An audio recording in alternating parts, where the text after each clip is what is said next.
A verdade, queridos, é que se nós pudéssemos, como pais, avós, tios, responsáveis por essas lindas crianças, a verdade é que se nós pudéssemos, se estivesse ao nosso alcance, nós pouparíamos as nossas crianças de cada experiência ruim que existe na vida.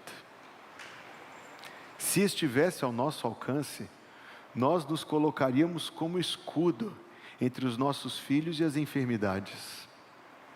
Qual foi o pai? Qual foi a mãe que, vendo seu filho doente, não desejou ele mesmo estar doente, se a sua criança estivesse saudável? Se fosse possível, nós nos colocaríamos como escudo contra todas as dificuldades, todos os reveses, todas as dores, todos os sofrimentos que, porém, falando a verdade, inevitavelmente as nossas crianças viverão. Viverão cada dia mais, à medida que forem crescendo e descobrindo a vida e descobrindo que o mundo tem muita coisa que não é boa. E na verdade, esse é um sentimento tão forte no nosso coração. Eu, como você, eu sou pai, tenho 3 meninas, 2 delas participaram da EBF, a terceira é muito bebezinha. Esse sentimento é tão forte no nosso coração, que alguns pais, inclusive, carregados por esse sentimento, erram pelo excesso, e acabam tolhindo seus filhos, impedindo que os seus filhos assumam responsabilidades, amadureçam, descubram pela confirmação da experiência que infelizmente o mundo é mau mesmo, a vida tem muita coisa que não é boa.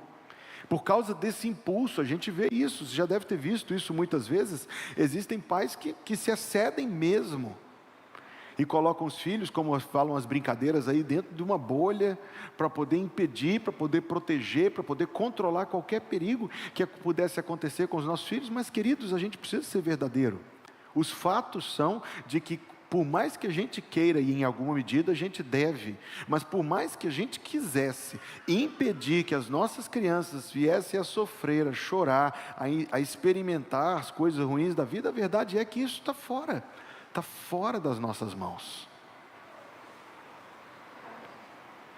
Melhor do que tentar impedi-las de sofrer, uma vez que o sofrimento é inevitável, melhor do que tentar nos colocar como escudo para qualquer experiência ruim que elas terão de enfrentar, e eu digo isso novamente cada dia mais à medida que forem caminhando, melhor do que isto seria se nós soubéssemos a melhor maneira de prepará-las. Concorda comigo?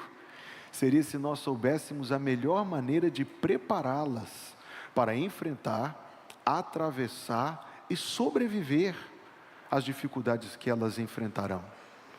Neste sentido, a história que foi o tema da Escola Bíblica de Férias, uma história real, uma história que aconteceu há pouco menos de 3.000 anos atrás, é uma história muito importante para nós pais. Os pais de Daniel, o título da mensagem desta manhã é Os Pais de Daniel. Os pais de Daniel não aparecem no texto bíblico, exceto na pessoa do filho que eles formaram. Os pais de Daniel não são mencionados, não sabemos os nomes, sabemos que existiram. Sabemos algumas, a gente consegue encontrar no texto algumas dicas sobre quem eles eram e sobre que tipo de pais eles foram. E aí a gente encontra algo de grande valor para nós. Eles, como nós, não puderam impedir, como nós veremos, que seus filhos enfrentassem experiências ruins, porque também não estava ao alcance deles, como não está ao nosso alcance. Mas eles foram felizes, felicíssimos, em preparar os seus filhos para atravessar, enfrentar e sobreviver às dificuldades que abateram sobre eles. Vamos ler esta manhã no livro de Daniel, capítulo 1. Se você tem a Bíblia consigo, queira abrir, senão o texto vai ser projetado aqui, e nesta manhã eu estou lendo na Almeida Revista e Atualizada. Vamos começar com o texto do capítulo 1, versículo 1 a 4, que por aqui nós já encontramos coisas muito interessantes para nós. No ano 3º do reinado de Jeoaquim, rei de Judá, veio Nabucodonosor, rei da Babilônia, a Jerusalém e a sitiou. O Senhor lhe entregou nas mãos a Jeoaquim, rei de Judá, e alguns dos utensílios da casa de Deus. A estes levou-os para a terra de Sinar, para a casa do seu Deus, e os pôs na casa do tesouro do seu Deus. Disse o rei a Aspenaz, chefe dos seus eunucos, que trouxesse alguns dos filhos de Israel, tanto da linhagem real como dos nobres, jovens sem nenhum defeito, de boa aparência, instruídos em toda sabedoria, doutos em ciência, versados no conhecimento e que fossem competentes para assistirem no palácio do rei. Depois a gente continua a leitura deste versículo. Vamos imaginar, vamos pegar até aqui o que nós acabamos de ler e entender o que aconteceu, o contexto muito interessante e que tem muito a ver com esse pensamento nosso. A nação, queridos, foi destruída, ela foi invadida por uma outra nação, violentamente, e foi varrida do mapa. Não existia mais reino de Judá, o reino de Judá foi apagado. Deixa eu tentar exemplificar isso, para a gente tentar imaginar a gravidade da situação. Tem uma página no Instagram que eu sigo, que eu acho muito interessante, porque o moço, ele vai em diferentes lugares, ou bibliotecas, ou lugares assim, e ele pega um globo terrestre que tenha naquele lugar, e ele tenta ler o globo terrestre e inferir em que ano ou que período, que janela de tempo aquele globo terrestre foi feito.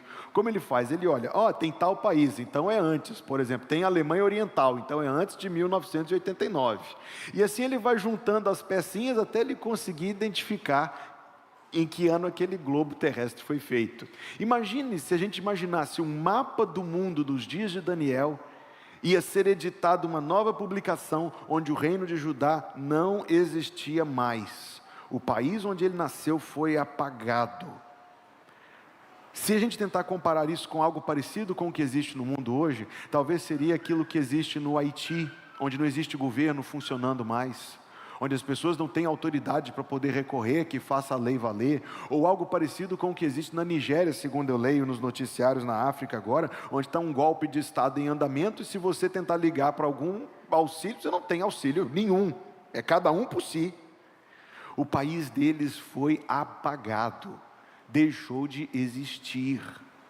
E depois disso, como nós lemos no texto sagrado, eles foram forçadamente tirados do seio familiar, eles foram forçadamente levados como estrangeiros para servir como servos na casa, numa nação desconhecida, em um contexto que eles eram absolutamente vítimas, indefesos, impotentes.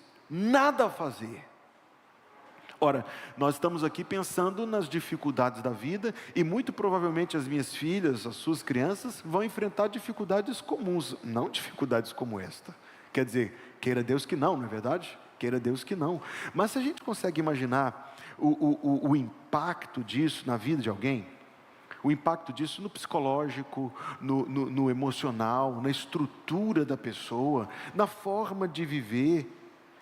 Você vai ver os nomes deles daqui a pouco, mas o que você precisa saber é que eles eram jovens, como o texto diz no versículo 4, a maioria dos eruditos concorda que eles deviam ter no máximo 15 anos de idade, muito novos para passar por experiências tão terríveis. Você não concorda comigo? Muito novos para passar por experiências tão difíceis. O texto nos diz mais que eles eram de uma origem privilegiada, nobres, diz o versículo 3, mas os adjetivos que são usados dizem jovens, sem nenhum defeito, de boa aparência, instruídos em toda sabedoria, doutos em ciência, versados no conhecimento e que fossem competentes para assistirem no palácio. É gente fina. E agora estavam novamente, eu repito, algemados, impotentes, indefesos, sem país, sem documentos, sem identidade, arrastados como servos, separados da sua família. Eles eram muito novos para passar por experiências tão difíceis. Nossas crianças, queira Deus, passarão por dificuldades comuns, mas Deus não permita que isso aconteça. Mas se as nossas crianças fossem assim separadas de nós, tiradas de nós, o que elas levariam consigo? Essa é uma boa pergunta. Porque conquanto eles tivessem apenas 15 anos, e nós vamos ler aqui os versículos seguintes que descrevem as dificuldades pesadas que eles tiveram que enfrentar, nós vamos ver que, muito embora os seus pais tenham vivido com eles apenas 15 anos, eles fizeram o trabalho direitinho. Eles deixaram as coisas bem feitas ali. Quando eles foram separados da família, eles reagiram de uma maneira diferente, de uma maneira que eu, como pai, queria que as minhas filhas soubessem reagir se elas passassem por essa situação. É por isso que a figura no texto que nós estamos olhando não são nem tanto Daniel e os outros servos de Deus com ele, mas, como eu disse, o título da mensagem desta manhã, os pais de Daniel, para que a gente tire algo para nós sobre quem eles foram. Depois de passarem por essa experiência tão assustadora, você veja que a coisa não terminou. O versículo 4 diz, no final: para assistirem no palácio do rei, eles ensinasse a cultura e a língua dos caldeus. Quer dizer que a determinação do rei da Babilônia era uma tal que eles fossem primeiro removidos, que eles fossem tirados do seio familiar, que eles fossem extraídos do seu contexto, dos seus vínculos, do lugar que lhes parecia muito familiar, muito próprio, e agora, depois de serem levados para lá, o objetivo primeiro era algo relacionado à mentalidade deles. A tradução que eu estou usando diz: eles ensinassem a cultura, isto é, o jeito de viver, a forma de pensar, os hábitos, a forma como o povo daquele local procede, jeitos, coisas, a cultura e a língua dos caldeus. Isso necessariamente, meus amigos, implica na substituição das coisas que eles tinham aprendido por outras coisas. Daquilo que tinha sido implantado, semeado na vida deles pelos seus pais, sendo progressivamente, cada vez mais arrancado de dentro deles e substituído por outras ideias. Aquele jeito de viver que eles tinham aprendido, sendo substituído por um outro jeito de viver. Agora, isso aqui é algo muito próximo para nós. Naquele momento histórico, naquele contexto, era algo relacionado à identidade nacional, era algo relacionado à etnia, era algo relacionado ao reino de Judá versus Império da Babilônia, era algo que acontecia quando você transpunha centenas, direi, milhares de quilômetros. Hoje basta os nossos filhos terem acesso a uma tela para que ensinem para eles a cultura e a língua de um outro jeito de viver, a cultura e a língua de uma outra mentalidade que não é a nossa.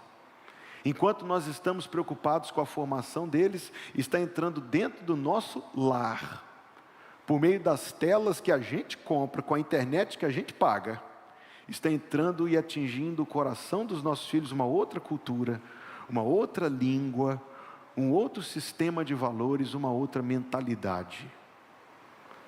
Se você fez a escolha de que os seus filhos viessem para a escola bíblica de férias, eu penso que é razoável imaginar que nós compartilhamos de muitos valores em comum. Eu penso que as coisas que nós estamos falando aqui são importantes para você. Então, o que aconteceu com eles foi uma espécie de assédio, pressão, para que eles abrissem mão de um jeito de pensar, e aquele jeito de pensar fosse substituído por outro. Quando você lê o livro de Daniel, você verá que essa é basicamente a história do livro. Você tinha um grande grupo, não foram apenas esses 4 famosos, um grande grupo que foi tirado, um grande grupo que passou por esse processo de ser levado para fora, posto numa outra posição de vida, onde eles tinham, por um lado, liberdade, porque não tinham nenhuma restrição familiar mais, nenhuma dessas coisas, por outro, não somente a liberdade, mas a pressão, para que agissem de determinada maneira, e parece pelo texto que grande parte do grupo simplesmente fez o que queriam que fizesse, mas 4 não fizeram. Essa é a história. Acontece no capítulo 2, acontece no capítulo, até o capítulo 6 é cheio de histórias parecidas com isso. O fato é que, embora eles estivessem sendo assim pressionados, embora eles estivessem numa posição plena de liberdade para fazer o que quiser. Não tem pai, não tem mãe, não tem repreensão, não tem castigo. Eles, de uma maneira maravilhosa, não cederam, resistiram. Existe uma evidência histórica aqui que é muito interessante. O fato de que quase todo o Antigo Testamento é escrito em hebraico, mas o livro de Daniel é escrito em aramaico. Esse pode ser um fato assim meramente trivial, mas não é. Aramaico era a língua que os judeus falavam quando estavam lá na Babilônia. Eles tinham uma língua deles, por meio da qual eles preservavam a sua cultura, por meio da qual eles preservavam as suas canções e a sua história e os seus nomes, e passaram aquilo de geração em geração, de maneira que não se perdesse a identidade, que não se perdessem os valores, a própria fé não se perdesse. O fato de que esse livro, não totalmente, mas a maior parte do livro está escrito nessa língua, mostra que enquanto muitos estavam cedendo a essas pressões, ou fazendo aquilo que em seus corações desejavam, Daniel e seus amigos, e muitos com eles, é certo, permaneceram íntegros, permaneceram fiéis, resistiram à pressão, para poder preservar a sua identidade. Veja que o versículo seguinte, capítulo 1, versículo 5, é muito interessante e um tanto quanto grave. Determinou-lhes, essa palavra é forte, determinou-lhes o rei a ração diária, não era semanal. O interesse de controle do rei Nabucodonosor pela vida deles não era algo eventual. O interesse de controle, esse projeto de desconstruí-los para refazê-los, era um interesse total. Determinou-lhes o rei a ração diária das finas iguarias da mesa real. Eu suponho que isso deveria ser muito tentador. E do vinho que ele bebia, e que assim fossem mantidos por 3 anos, ao final dos quais assistiriam diante do rei. Nós pensamos aqui na mudança de mentalidade, mas nós poderíamos imaginar que o objetivo era uma mudança de hábitos. E a questão nessa parte que fala de alimentação, de vinho, de comida e tal, não é algo meramente de dieta, é algo para os judeus. Eles eram todos judeus, profundamente atrelado a seu relacionamento com Deus.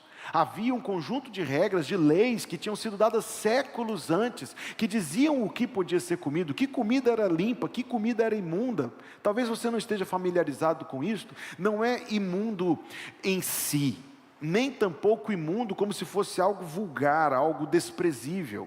Tinha a ver com apresentar-se diante de Deus, no templo que existia, para poder oferecer sacrifícios a Deus. Era basicamente essa a questão.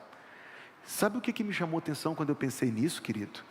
É que o templo tinha sido destruído, a nação tinha sido apagada. Eles não queriam comer a comida para se conservar puros, mas puros para quê? Não tinha templo, não tinha nação. Não é que eles estavam esperando o primeiro voo que saísse de volta para Jerusalém. Não tinha Jerusalém mais. Entende agora o conceito de fé? Entende a ideia de esperança? A expectativa que Deus desse ao povo a reconstrução da sua nação, e eles queriam estar prontos para isso. Esse não comer aí, querido, não tem a ver com hemoglobina glicada, não tem a ver com colesterol, tem a ver com caráter, e tem a ver com algo muito forte no caráter: fé e esperança. Eles estavam esperando que Deus desse a oportunidade do povo ser restaurado, e eles queriam estar prontos quando isso acontecesse. De onde veio esse caráter excepcional deles? Versículo 6 nos diz: entre eles se achavam dos filhos de Judá, Daniel. Anote aí, Daniel significa Deus é meu juiz. Ananias significa Deus é gracioso. Misael significa quem é como Deus. E Azarias significa Deus é o meu ajudador. Veja que os pais estão aparecendo aqui de novo. Quando eles nasceram, a fé em Deus já estava em decadência no reino de Judá. Como no mundo no qual nós vivemos hoje, muita gente não se importava mais com o templo. Muita gente não se importava mais com Deus, pensavam que esse negócio, essa dedicação toda, todo esse envolvimento, isso é fanatismo, isso era o que acontecia. Havia muita gente naqueles dias, como nos dias de hoje, pensando que uma espiritualidade é melhor do que uma religião formal, estabelecida. Por quê? Porque eles iam um dia no templo de Baal, outro dia no templo de Moloque, outro dia no templo de Astarote, outro dia no templo de outro Deus. O importante é estar na espiritualidade. Quanta gente pensa assim? Os pais voltam a aparecer no texto, por quê? Por causa dos nomes que deram para os filhos. E os nomes são um bom indicador da educação que aqueles pais estavam dispostos a dar para os seus filhos. Talvez havia nomes mais populares naquele tempo, até porque o nome Daniel permanece. Eu já conheci um Ananias, eu já conheci um Misael, me falta conhecer um Azarias, mas não foram muitos. Daniéis, de fato, a gente conhece alguns, mas dos outros, talvez houvesse nomes mais populares, mas você concorda comigo que é válida imaginar a educação que eles deram a partir dos nomes que eles deram? Eu penso que sim.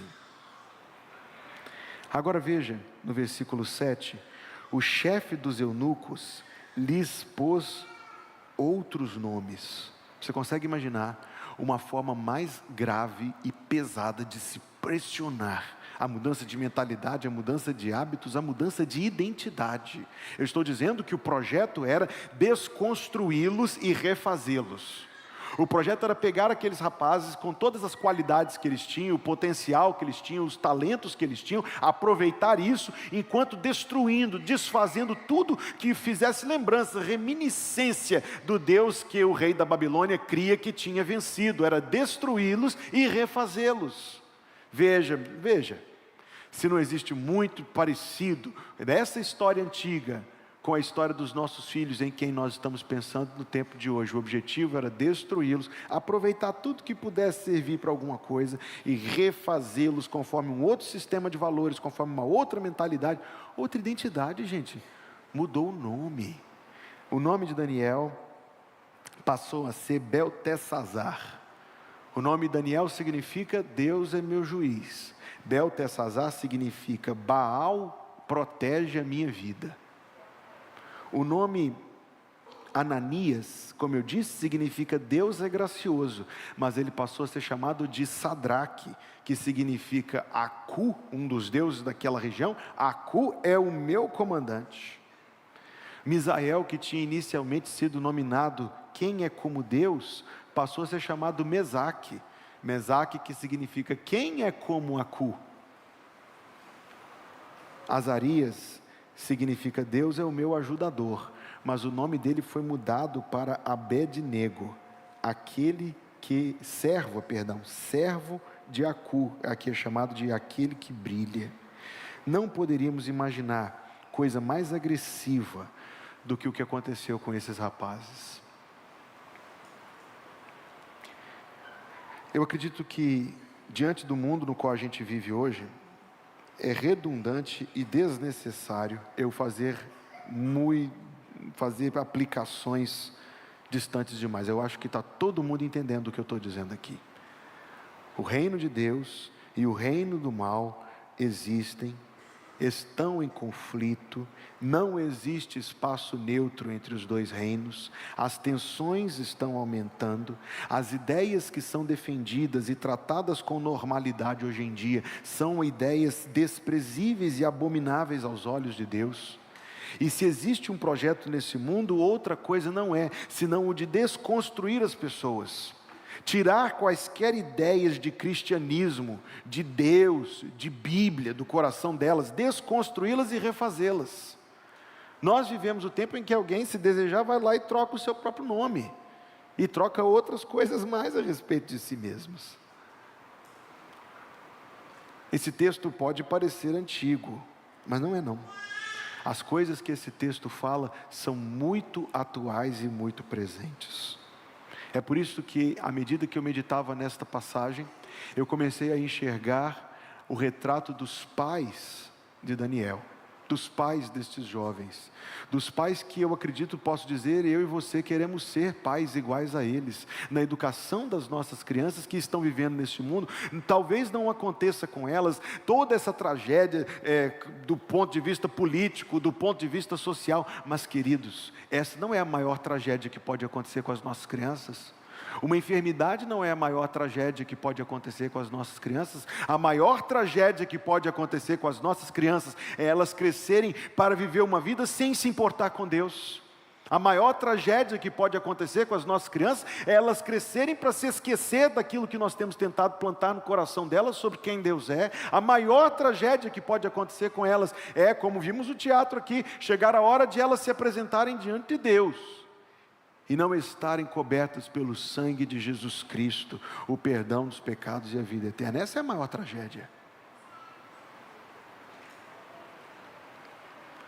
Então, o que é que a gente pode tirar dessa história sobre os pais para poder praticar como pais? Eles foram pais que educaram os seus filhos no temor de Deus. Você viu a pista dos nomes. Nomes que revelam a fé que aqueles pais tinham na graça de Deus, na proteção de Deus, na justiça de Deus, no poder de Deus. Que coisa maravilhosa a gente poder apresentar uma criança e falar: o nome desse menino é Azarias, significa Deus é o meu ajudador. Observe que mesmo longe de casa, o coração deles permaneceu firme. Eles tinham somente 15 anos. Aos 15 anos, a tentação da independência e da liberdade talvez fosse grande demais por um lado, ou por outro, a pressão, o medo. Todas as vezes ao longo dos anos subsequentes que eles demonstraram firmeza de sua fé, quando estavam sendo pressionados, eles foram ameaçados com a morte. Seus filhos ouviram essas lições da escola bíblica dominical, quando em determinado momento se recusaram a se ajoelhar diante de uma estátua. Jogaram os rapazes na fornalha 7 vezes aquecida, mas o fogo não os queimou, Deus interveio. Anos depois, quando Daniel foi preso por orar 3 vezes por dia, quem você acha que ensinou ele a orar? Você acha que ele aprendeu sozinho? Quando Daniel foi preso por orar e foi jogado na cova dos leões, Deus fechou a boca dos leões, como está no capítulo 6. Todas as vezes que eles permaneceram firmes, eles foram punidos com ameaças terríveis, mas não recuaram. Onde e por meio de quem e em que momento da vida foi formado o caráter deles?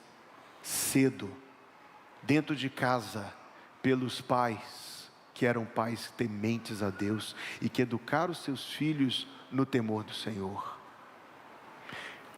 Os pais de Daniel foram tais que aqueles adolescentes temiam mais a Deus, até do que aqueles que tinham demonstrado que eram mais poderosos até do que a sua própria nação.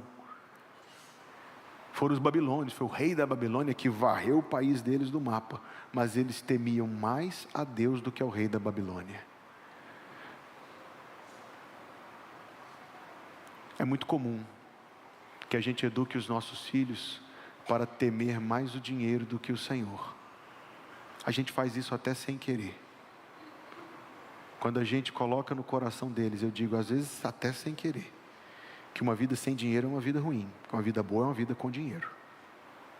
Que tem que estudar para ter dinheiro, tem que estudar para ter diploma para ter dinheiro. E nós estamos, até sem querer, evangelizando os nossos filhos, não para Deus, mas para Mamon.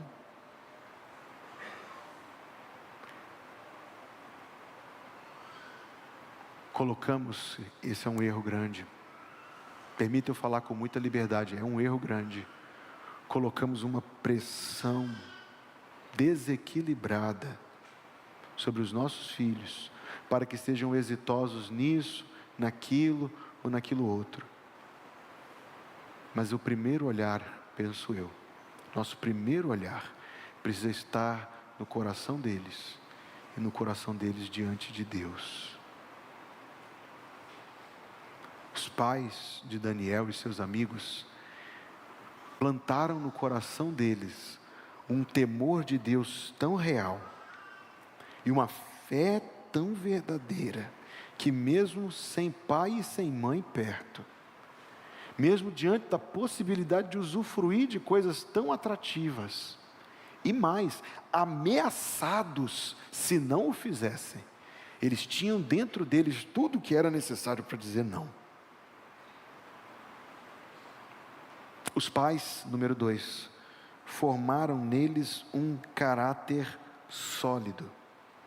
Como eu disse, queridos, eu e você nos preocupamos com os nossos filhos tremendamente. Nós nos preocupamos com eles de verdade. Se fosse possível, nós faríamos a nós mesmos de escudo entre eles e todas as coisas ruins. Nós nos preocupamos verdadeiramente com a saúde, com a alimentação, com o estudo, com o bem-estar deles. Nós temos medo quando vemos essas coisas que acontecem, não preciso nem entrar em detalhes, essas coisas loucas que acontecem no mundo aí. Mas nós não podemos impedir. Nós podemos e devemos tentar conduzi-los. Nós devemos de fato repreender algumas formas de maldade no que esteja ao nosso alcance, mas imaginar que a gente vai conseguir protegê-los de toda maldade, você concorda comigo? Não podemos. Então o que precisamos, amigos e irmãos, é trabalhar pelo caráter deles, e pelo coração deles, e pela integridade deles. E isso nós aprendemos nesta passagem. E nós aprendemos ainda como eles puderam inspirar no coração dos seus filhos a fé em Deus. Anos depois, como eu disse lá no capítulo 6, foi dada uma ordem que ninguém podia orar a Deus nenhum. E para muitas pessoas não foi difícil obedecer essa ordem.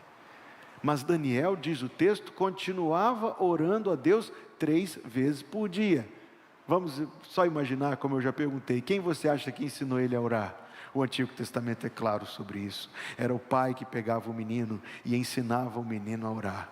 Era o pai que ensinava o seu filho as orações antigas de Israel. Era o pai que ensinava ao filho as orações que Moisés escreveu e as orações que Davi escreveu. Era o pai que ensinava o filho a orar. Eu não sei qual foi o nome do pai de Daniel. Eu não sei praticamente nada sobre o pai de Daniel, mas eu sei que o pai de Daniel ensinou Daniel a orar. E sei que Daniel lá com quase 70 anos orava a Deus 3 vezes por dia, mesmo quando isso era proibido. Ele estava de tal maneira convicto, ele próprio de Deus, de tal maneira convicto ele próprio em Deus e em sua palavra, como você vê Daniel, aos 90 e tantos anos, consultando o livro de Jeremias e tomando como palavra de Deus. Só cito isso como exemplo.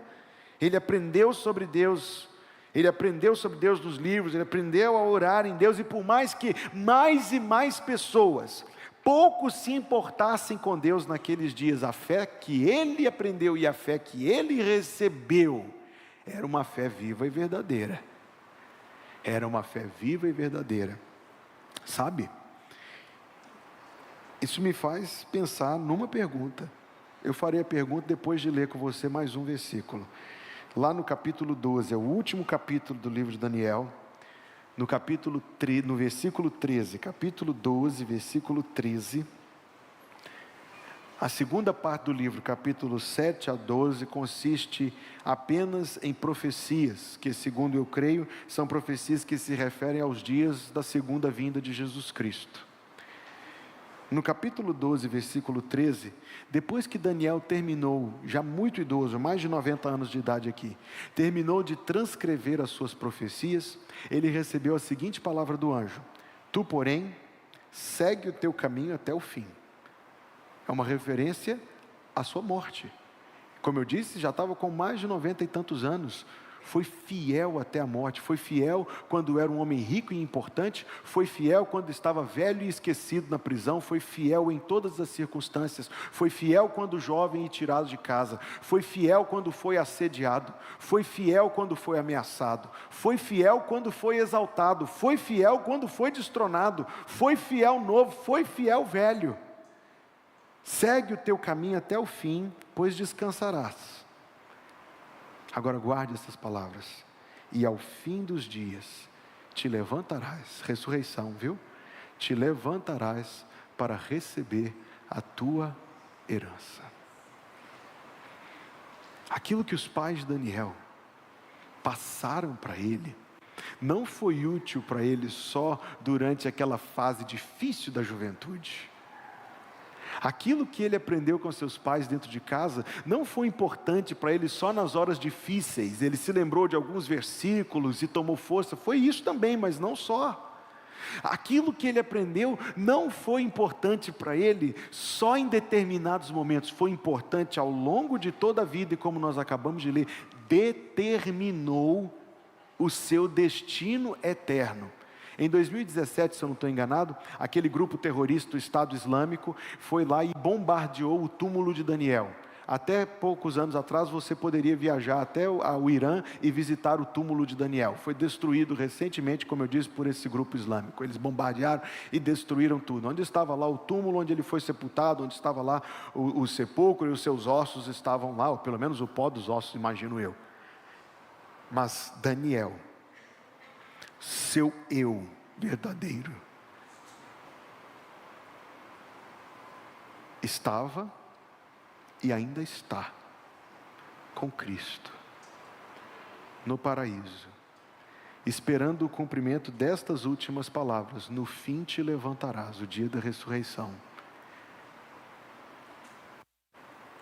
Esse é o destino meu e seu, e pode ser meio estranho de pensar nisso, mas é verdade.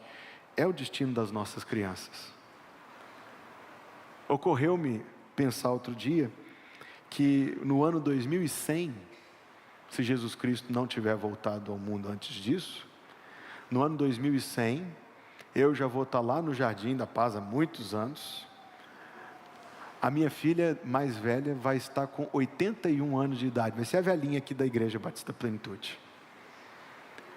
Ocorreu-me pensar que em 2100 ela vai ter os seus próprios filhos, meus netos, que eu espero ter a alegria de conhecer, seus próprios netos, meus bisnetos, que aí já vai ser uma sorte. Ocorreu-me pensar que quando a minha filha for uma velhinha e eu já tiver partido, eu serei uma lembrança no coração dela, eu espero que uma boa lembrança. Mas ela terá chegado e terá vivido a vida. Foi isso que tocou meu coração. Terá vivido já a maior parte da sua vida a partir daquilo que eu e a minha esposa tivemos passado para ela e para suas irmãs. Isso é verdade sobre seus filhos. Deus os colocou na sua vida para que você possa exercer a primeira e principal influência sobre eles. A gente erra, queridos, a gente erra. E esse compromisso não é só com filhos que a gente tem, na verdade, a gente tem um compromisso primeiro com eles, ou mais intensamente com eles, mas com muita gente na nossa vida. A única pergunta que eu queria fazer para terminar minha mensagem é: como é que a gente vai passar para os filhos aquilo que a gente não tem? Como é que você vai passar para as suas crianças aquilo que você não tem? Tem caráter? Passe caráter. Tem integridade? Transmita integridade. Essas coisas são muito boas. Mas para a eternidade, caráter não salva. Integridade não salva. Religião não salva. Nem arrependimento salva. Para a eternidade, a única coisa que conta é a fé salvadora em Jesus Cristo. Você tem isso? Como você pode passar aquilo que você não tem?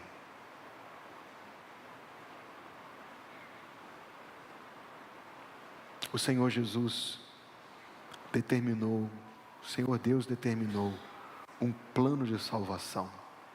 A lição que os seus filhos estão ouvindo agora lá na sala é do livro Sem Palavras. E eles vão voltar com uma pulseira com as cores do livro Sem Palavras, prontos para contar para você. É o mesmo plano para crianças e para adultos. O plano de salvação de Deus é o mesmo para os pobres e para os ricos, aqui e do outro lado do mundo, ontem, hoje e amanhã, se Jesus Cristo não voltar antes disso. O plano de salvação de Deus é o mesmo. Todos pecaram e destituídos estão, separados estão da glória de Deus. Isso é verdade sobre mim, é verdade sobre você. Mas Deus prova o seu amor para conosco em que Cristo morreu por nós, sendo nós ainda pecadores. Essa foi a morte de Jesus na cruz. Foi o sacrifício pelo qual o perdão dos pecados é possível. Todo aquele que invocar o nome do Senhor será salvo. Talvez o que eu esteja falando aqui seja um assunto que você tem muitas dúvidas a respeito. Mas sabe o que eu te sugiro fazer? Trate esse assunto com seriedade. Ore a Deus. Leve as suas dúvidas a Deus em oração. Você dirá, eu não sei orar. Ore como puder. No seu coração, seja sincero com Deus. Seja verdadeiro com Deus. Você pode dizer para Deus, Deus, eu não gosto dessa pregação do pastor. Deus é grandinho, Ele consegue ouvir o que você tem para dizer.